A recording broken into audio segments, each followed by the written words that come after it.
როდესაც რამდენიმე ასეულ ადამიანს უშვებს ციხიდან და გასაგებია იქ რომ პატარა ნაწილი მაინც გააგრძელებს ძველ ცხოვრებას.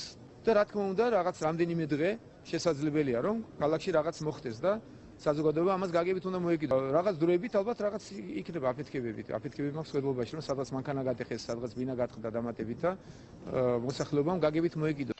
ყოლობა მოხდა გვიანღამით გურჯაანში ცივი იარაღით 34 წლის მამაკაცი მოკლეს. მას ჭრილობა გულმკერდის არეში აქვს მიყენებული. პაციენტი საავადმყოფოში მიიყვანისთანავე გარდაიცვალა.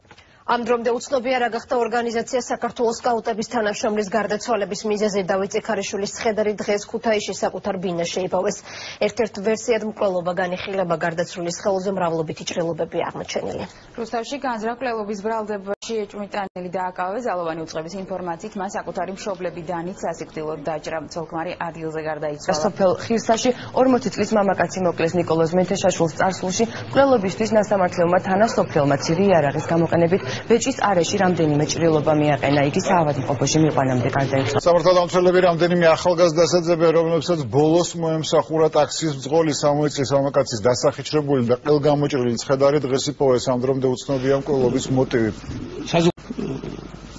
საზოგადოება ამას გაგებით უნდა მოეკიდოს და უნდა გავიჭიროთ